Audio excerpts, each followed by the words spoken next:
말씀이다 생각하시고 이 말씀 받으시 바랍니다. 한 절씩 교독합니다. 비판을 받지 아니하려거든 비판하지 말라.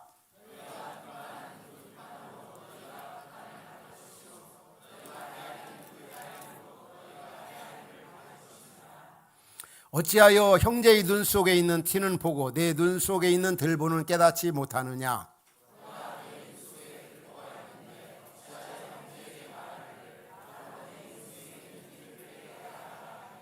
다 같이 가는 자여 먼저 내 눈 속에서 들보를 빼어라. 그 후에야 밝히 보고 형제의 눈 속에서 티를 빼리라. 아멘. 예수님 당시에 보면은 하나님 나라를 대적하고 예수님의 가르침에 거절하는 사람들이 있었습니다. 그 사람들이 바로 복음서에 등장하는 이 바리새파 또 그리고 서기관들이었습니다. 그들은 다 정치 지도자들이었고 종교 지도자들이었습니다. 그리고 특별히 율법을 연구하고 또 성경을 나름대로 구약을 가르치는 사람들이었습니다.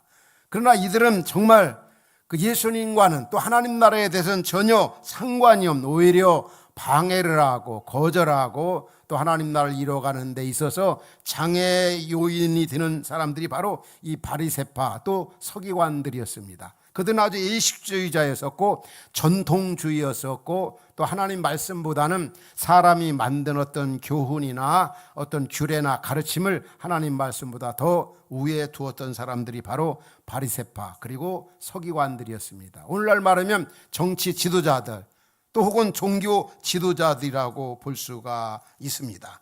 근데 이들은 자신들이 아는 그런 율법의 지식을 갖고 사람들을 정죄하고 비판하고 그리고 자기들은 삶에 전혀 적용하지를 않았습니다. 오히려 하나님 주신 법을 그냥 남용하고 악용하고 또 변명하고 또 자기들은 빠져나갈 법망에서 벗어날 그런 일들을 아주 일삼는 일이 얼마나 많은지 모릅니다. 그리고 자기들이 아는 지식 가지고 성경 지식 가지고 남 정죄하고 또 이제 고소하고 고발하는 그런 일들이 많았기 때문에 이런 상황을 배경으로 해서 오늘 예수님께서 제자들에게 산상수훈 마지막 장에서 뭐라고 말씀합니까? 1절에 보면은 비판을 받지 아니하려거든 비판하지 말라.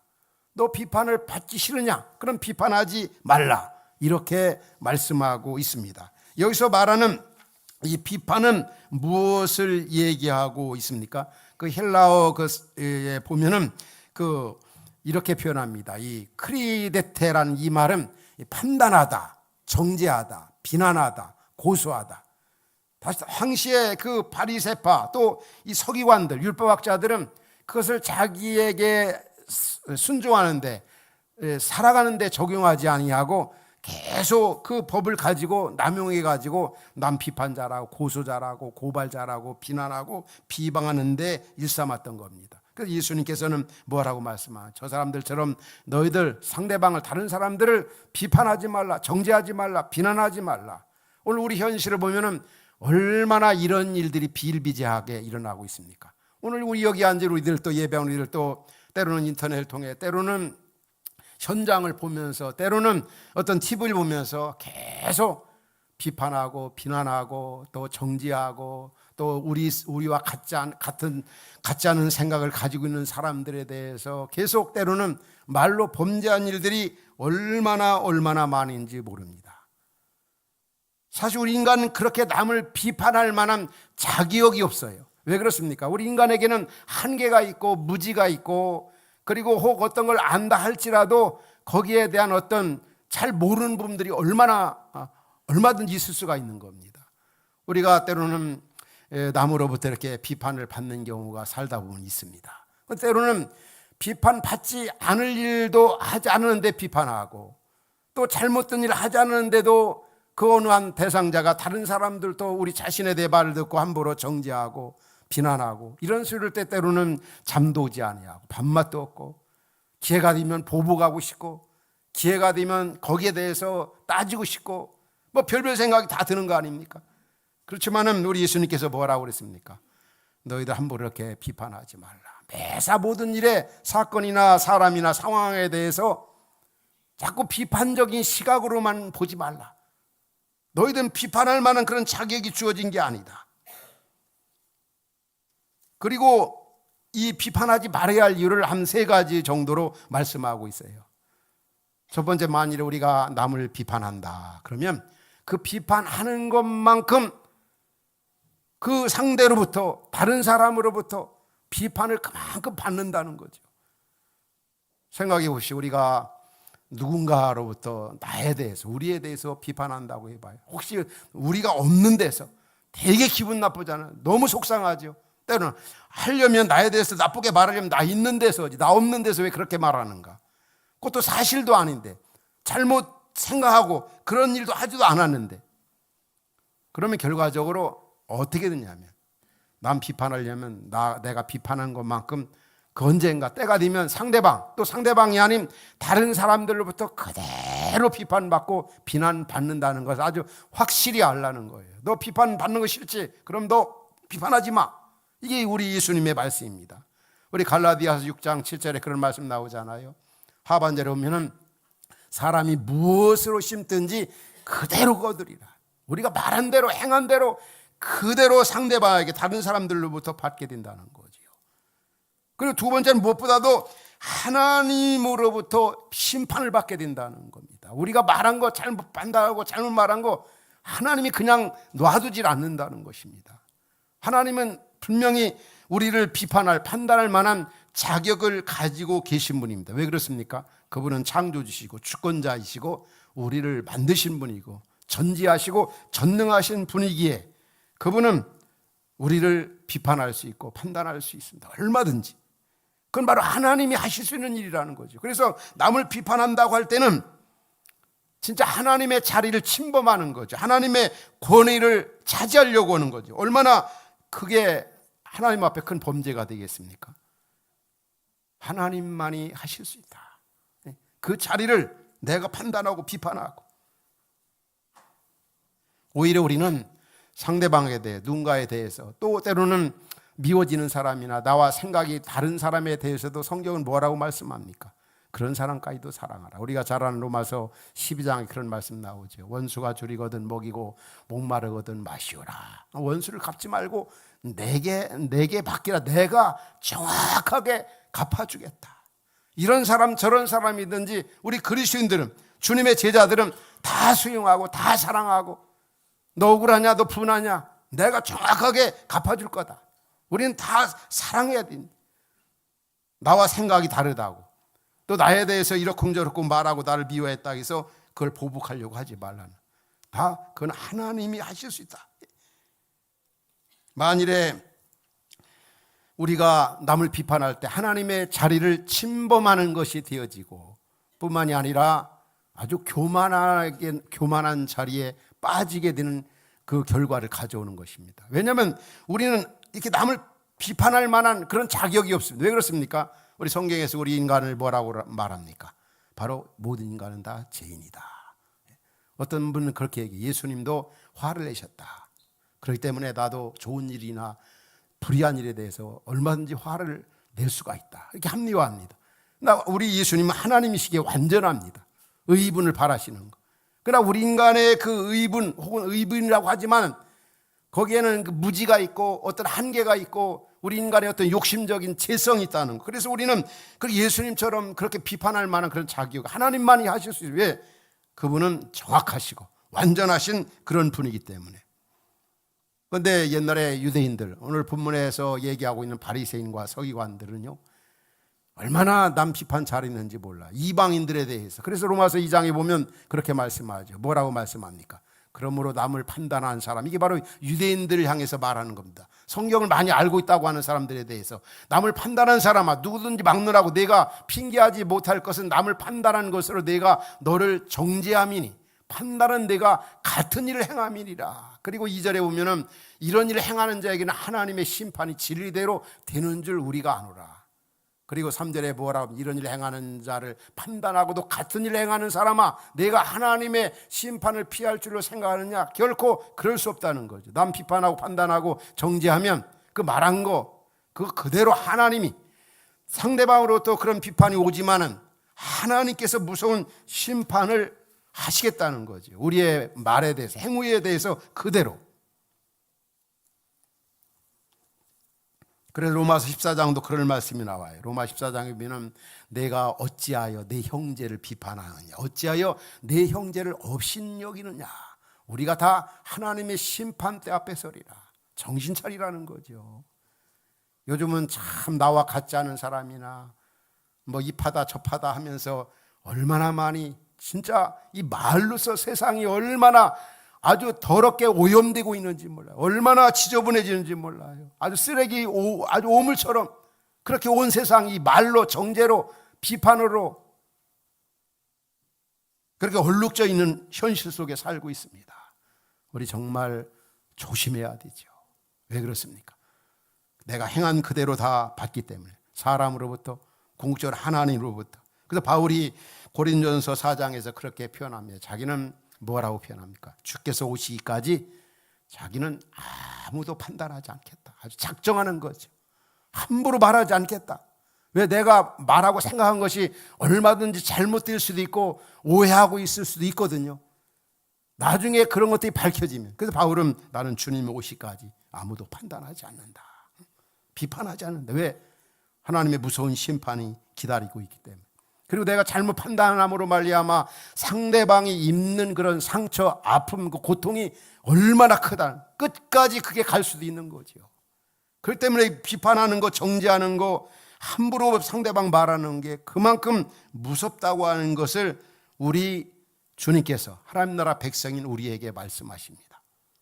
남을 비판하는 것이 아주 몸에 밴 분들이 있어요. 보면 남 얘기하는 거 아주 좋아하는 거죠. 우리 인간의 죄성 누구에게나 그런 것들이 있습니다. 조심해야 합니다. 말은 아주 좋은 지름 가지고 하죠. 요즘도 보면 나쁜 짓하고 못된 짓하고 악한 말하는 분들 보면 다 보면은 뭡니까? 민주화, 자유, 뭐 진리, 정의. 그러나 그 속 내면을 보면은 결코 자기는 그렇게 살지도 않아요. 어떤 거룩성이나 진실성이나 정직성은 전혀 찾아볼 수도 없는 그런 어떤 종교 지도자들이다, 혹은 목회자들이다, 혹은 뭐 교회 다니는 사람들이다. 또 믿지 않는 사람들은 더 말할 것도 없지만 그런 일들이 얼마나 많이 있습니까? 성경은 말씀합니다. 남 비판하지 말라. 로마 교회 안에 보면은 교회 안에서도 고린도 교회도 그런 일들이 많았습니다. 비판하니. 또 바울은 너희들 함부로 이렇게 비판하지 말라. 또 고린도전서 4장 14장에 그런 말씀, 로마서 14장이네요. 로마서에 보면은 14장 1절은 믿음이 연약한 자를 너희가 봤대. 교회 안에는 다양한 분들이 있잖아요. 근데 믿음이 연약한 사람을 봤대. 그 의견을, 그 의심한 말을 비판하지 말라. 이렇게 말씀합니다. 계속 읽어보면은 로마 교회 안에 이런 일들이 있었던 거죠. 어떤 사람은 모든 것을 먹을 만한 믿음이 있고 믿음이 약한 자는 채소만 먹느니라. 3절 보면은 먹는 자는 먹지 않는 자를 업신여기지 말고 먹지 않는 자는 먹는 자를 비판하지 말라. 이는 다 하나님이 그를 받으셨습니다. 남의 하인을 비판하는 너는 누구냐? 그가 서 있는 것이나 넘어지는 것이 자기 주인에게 있음에 그가 쓰임을 받으리니 이는 그를 세우는 것 권능이 주께 있습니다. 궁극적으로는 주님이 세우셨고 주님이 다스리는데 함부로 아랫사람을 비판하고 업신여기 무시하고 인격 모독하고 이러지 말라는 거죠.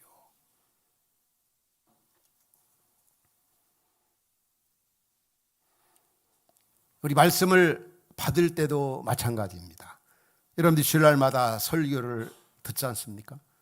근데 우리가 어떤 설교를 듣기 전에 먼저 선입감을 가지고 목사님 설교자 막 그 말이 그 말이지 뭐 왜 맨날 예수님 잘 믿고 잘 살라는 말이지 믿음으로 살라는 말이지 딱 일축해 버리면 그때부터는 하나님 말씀이 안 들어옵니다. 졸리고 딴 생각을 하게 되죠.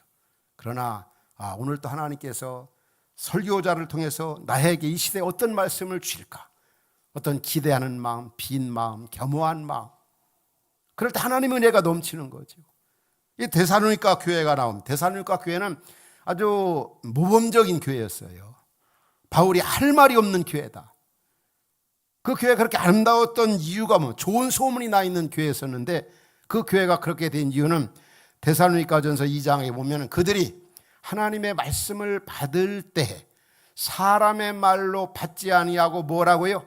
하나님의 말씀으로 받음이니 진실로 그라도다. 바울의 일행이 3주간 동안 그 데살로니가 교회 가서 예수님 십자가에 고난 받으셨습니다. 죽으셨습니다. 부활하셨습니다. 복음의 핵심만을 전했어요. 그런데 그 교회가 얼마나 아름다웠던지, 얼마 되지 아니해서 그리스도 반도 전역에 그 당시 아주 좋은 교회로 소문이 났던 거죠. 하나님의 말씀을 정말 오늘 나에게 준 말씀으로 받는 것, 이게 얼마나 중요한가. 우리 사람에 대해서도 마찬가지야. 그 사람 나쁜 사람이야, 그 사람 못된 사람이야. 또 어떤 요즘에 어떤 정치적 이슈에도 그렇지요. 어느 쪽은 좋고 어떤 쪽은 나쁘고, 그 자기 어떤 기준에 딱 전제를 해놓고 거기에 상대방을 판단하고 비판하고 정죄하고 이런 일이 얼마나 많이 있습니까? 이 조심해야 되죠.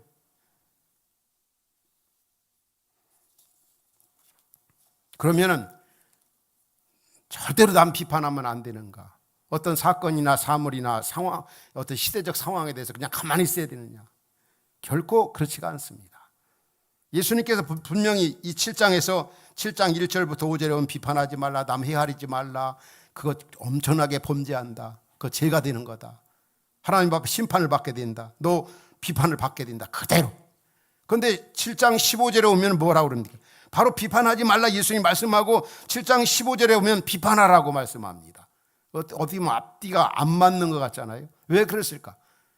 비판하지 말라고 했는 이유는 정말 어떤 제대로 알지도 못하는 거, 또 확실한 거, 분명한 것인데 제대로 알지 못하고 무지하게 그렇게 함부로 정죄하지 말라는 거죠. 그러나 우리가 건전한 비판은 굉장히 중요한 겁니다. 7장 15절에 뭐라고 말씀합니까? 거짓 선지자들을 삼가라. 양의 옷을 입고 너에게 나오나 속에는 노략질하는 일이라. 이단, 악한 짓 하고 못된 짓 하고, 얼마나 가짜가 판을 치고 있습니까? 요즘에도 뭐 우리 사이에서 맨날 서로가 다 처음부터 끝까지 다 보면 거짓말이라고 하죠. 누가 거짓말하는지 다 자기들이 진짜라고 그러니까.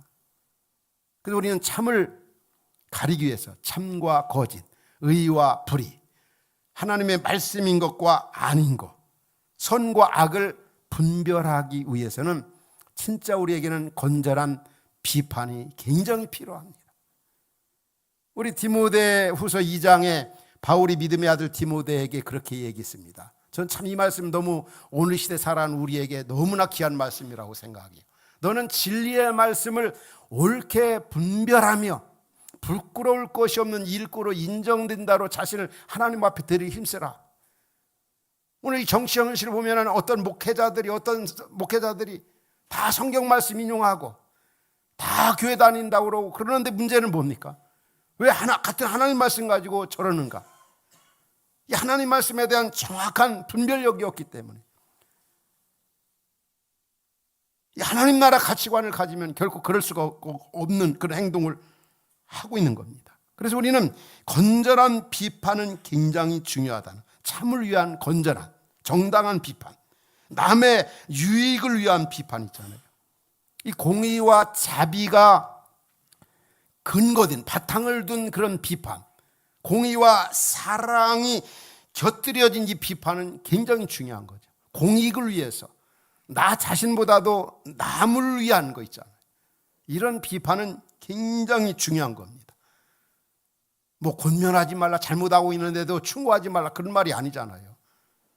분명히 상대방을 생각하고 진짜 나라를 생각하고 공익을 생각하고 그런 어떤 기준을 하나님 나라 가치관 속에서 판단하고 생각해야 되는데, 그렇지 못한 경우가 너무너무 많이 있다는 거죠.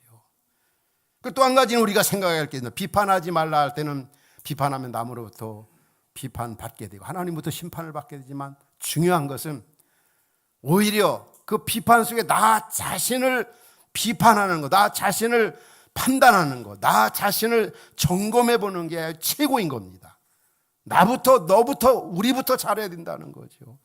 자기는 하나도 적용하지 아니하고, 마치 바리새인과 그 당의 서기관들처럼 아는 것 가지고 남 정죄하고 비판하고 비난하고, 자기는 하나도 그 말씀대로 살지도 않으면서 말은 정의, 말은 공의, 말은 뭐 진리, 자유, 민주화, 교회, 목사, 뭐 좋은 이름 다 되죠. 그러나 내용이 없고 실제가 없고 삶이 없고 인격이 뒷받침이 되지 아니하면 그 말이, 그 외침이 무슨 의미가 있겠습니까? 좋은 슬로건이 무슨 생명력이 있겠습니까? 저는 요즘 시대 그 사무엘에 대해서 표현한 사무엘상 그 3장 이런 말씀이 나와요. 그 당시 참 그 어두운 시대 속에서 이 사무엘 선지자는 진짜 훌륭한 지도자였어요. 오늘날 말하면 훌륭한 정치 지도자요, 훌륭한 목회자요, 선교사하고 나라의 훌륭한 지도자였던 겁니다. 그런데 그에 대해서 성경은 어떻게 말하고 있습니까? 사무엘이 사람의 여호와께서 그와 함께 하셔서 그 말이 말하는 것이 하나도 땅에 떨어지지 아니하고 구속력 있고 생명력 있었다. 단에서부터 브엘세바까지, 그러니까 이스라엘 최남방에 최북방까지 온 이스라엘 사람들은 사무엘은 뭐라고 그랬습니까? 다 같이 읽겠습니다. 시작. 사무엘은 여호와의 선지자로 세우심을 입은 줄을 알았더라. 모든 백성들이 저 정치 지도자, 저 목사 진짜 하나님이 함께하는 사람이다. 저분은 참이다.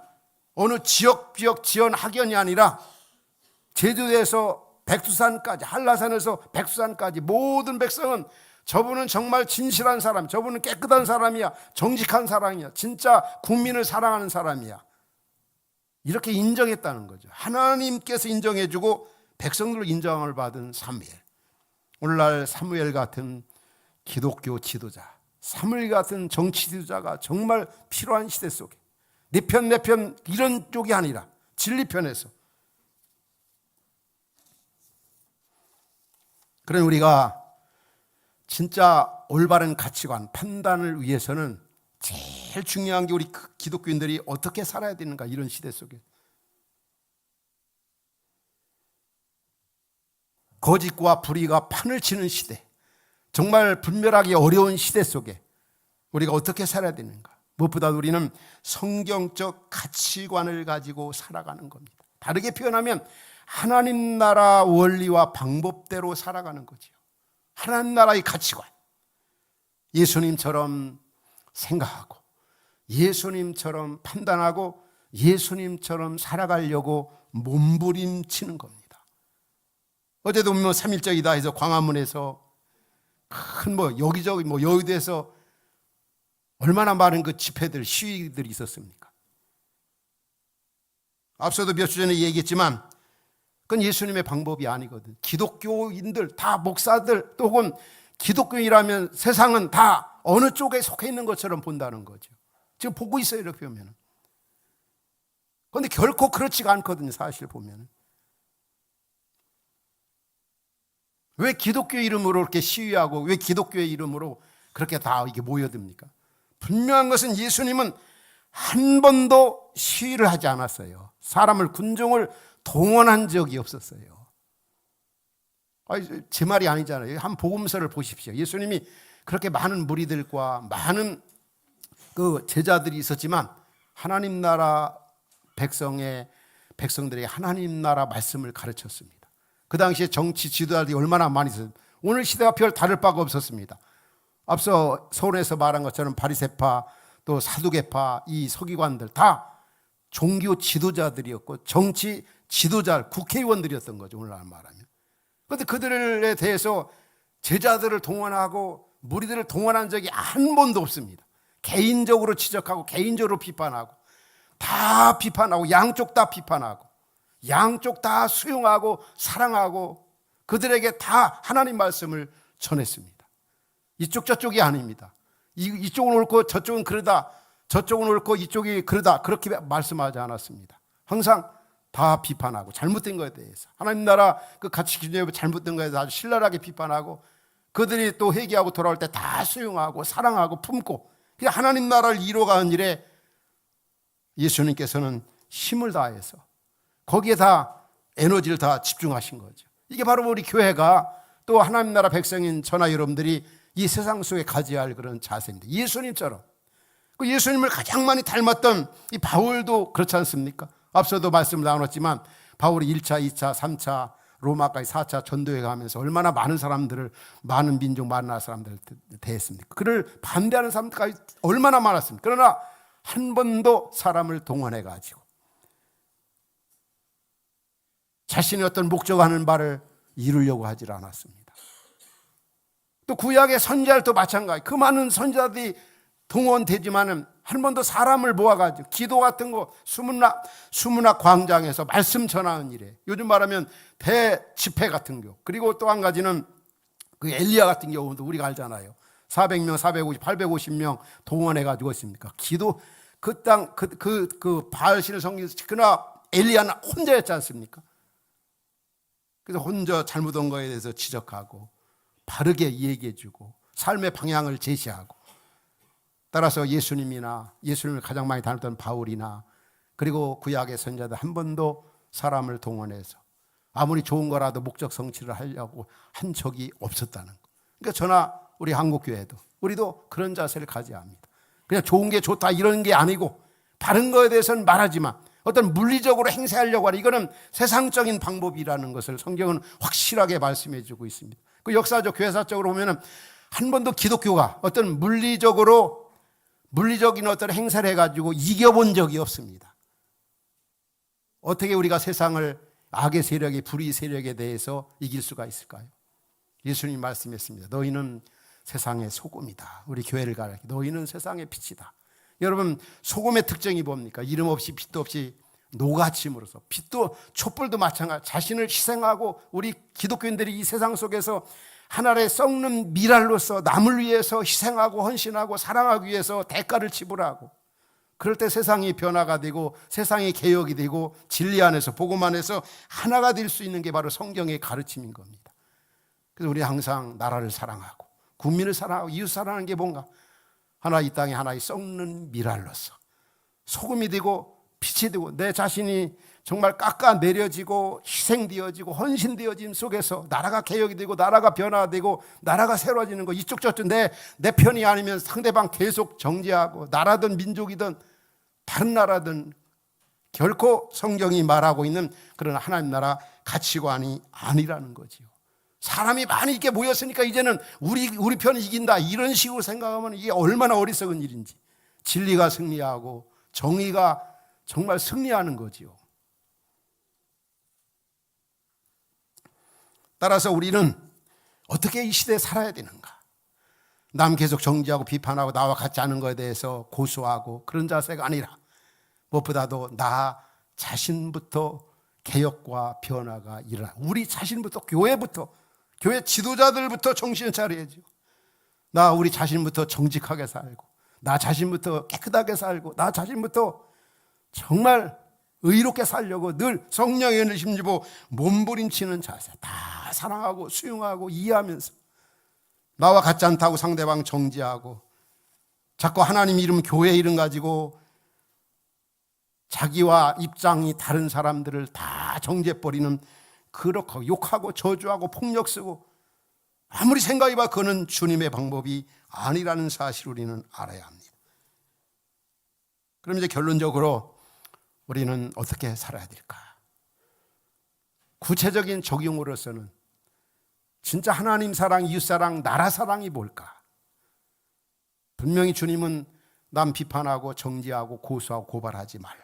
그럼 어떻게 살아야 되는가? 이 불의가 판을 치고 이 나라가 정말 이념에 아주 양극화가 되어 있는 이 시대 속에서 우리 기독교인들이 어떻게 살아야 되는가? 우리 예수님께서 산상수훈에서 제자들에게 주신 말씀에 핵심이 되는 게 있습니다. 그게 바로 팔복입니다. 우리는 팔복을 마음에 품고 살면 되는 겁니다. 우리 마태복음 5장 3절부터 10절까지 우리 뜻을 생각하면서, 우리 예수님의 제자들, 하나님 나라 백성들이 악한 세상 속에서 이런 마음을 품고 살아가면 되는 겁니다. 8가지 팔복. 주님 어떻게 살아야 됩니까? 팔복을 품고 살게 하여 주옵소서. 같이 읽겠습니다. 시작. 심령이 가난한 자는 복이 있나니 천국이 그들의 것이며, 애통하는 자는 복이 있나니 그들이 위로를 받을 것이며, 온유한 자는 복이 있나니 그들이 땅을 기업으로 받을 것이며, 의에 줄이고 목마른 자는 복이 있나니 그들이 배부를 것이며, 긍휼히 여기는 자는 복이 있나니 그들이 긍휼히 여김을 받을 것이며, 마음이 청결한 자는 복이 있나니 그들이 하나님을 볼 것이며, 화평하게 하는 자는 복이 있나니 그들이 하나님의 아들이라 일컬음을 받을 것이며, 의를 위하여 박해를 받는 자는 복이 있나니 천국이 그들의 것이며. 우리가 어떻게 살아야 된다고? 팔복을 품고 마음이 가난한 자로, 애통하는 자로, 온유한 자로, 의에 줄이고 목마른 자로, 또 뿐만이 아니라 좀 마음이 청결한 자로, 화평케 하는 자로, 의를 위해 고난당하는 자로 이 시대에 살아가야 합니다.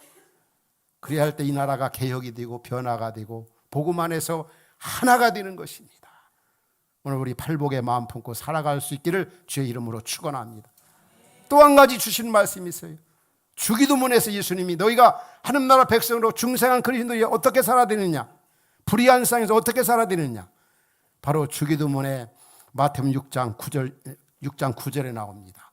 너희는 이렇게 기도하라 하면서 하늘에 계신 우리 아버지의 이름이 거룩히 여김을 받으시오며 나라가 임하시며 뜻이 하늘에 이룬 것 같이 땅에 이루어지이다. 다시 말하면 따라합시다. 하나님의 나라, 하나님의 영광, 하나님의 뜻, 이렇게 살아가면 되는 겁니다. 오직 우리의 관심은 하나님 나라, 그 영광, 그 뜻을 위해 자꾸 남을 향해 비판하고 정죄하고 뭐 누구 책임으로 돌리는 게 아니라 나부터 먼저 하나님 나라, 하나님의 영광, 하나님 뜻을 위해. 그리고 성경 전체 요약이 뭡니까? 우리가 한 대로 마태복음 22장에서 뭐라고 말씀합니까? 하나님 사랑, 이웃 사랑. 자, 말씀 정리합니다. 우리가 이 시대에 어떻게 살아가야 될 것인가? 바로 팔복을 품고 살아가면 되는 겁니다. 하나님의 영광, 하나님 나라, 하나님의 뜻, 하나님 사랑, 이웃 사랑, 이게 바로 나라 살아가는 것이고 나라가 하나가 되는 길이고 이 땅에 주의 나라가 오게 하는 것입니다. 오늘 말씀을 듣는 우리 성도 여러분에게 이러한 은혜가 있기를 주의 이름으로 축원합니다.